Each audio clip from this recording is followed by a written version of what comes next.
La fille prenait un bain dans la baignoire. Soudainement, elle remarqua que ses orteils s'étaient soudés ensemble. Elsa était terrifiée. Alors elle s'habilla rapidement et retourna dans sa chambre. Pendant qu'elle examinait attentivement ses orteils, il y eut un coup soudain à la porte. C'était la mère d'Elsa qui lui demandait pourquoi tous les poissons rouges de l'aquarium familial avaient mystérieusement disparu. Il s'est avéré qu'Elsa avait mangé les poissons rouges de l'aquarium la veille. Alors quand sa mère l'a interrogée, Elsa ne put qu'inventer une excuse pour esquiver la question. Il était évident que sa mère ne la croyait pas. Cette nuit-là, Elsa ressentit soudainement une soif extrême.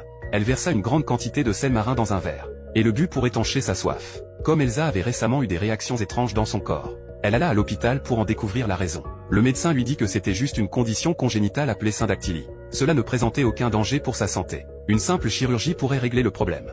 Mais Elsa expliqua que cela n'avait commencé qu'hier. Alors le médecin décida de faire des examens supplémentaires. Cependant, le médecin passa secrètement un appel téléphonique dehors sans en informer Elsa. Sentant que quelque chose n'allait pas, Elsa s'enfuit précipitamment de l'hôpital. Mais peu après avoir quitté l'hôpital, Elsa sentit ses jambes se dérober et tomba au sol.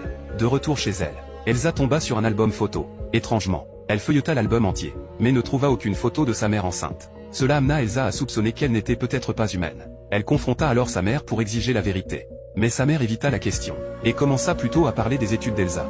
Le lendemain, sur le chemin de l'école, Elsa rencontra un chat errant. Le chat sembla détecter une odeur étrange venant d'elle. Il la suivit de près tout le long du chemin.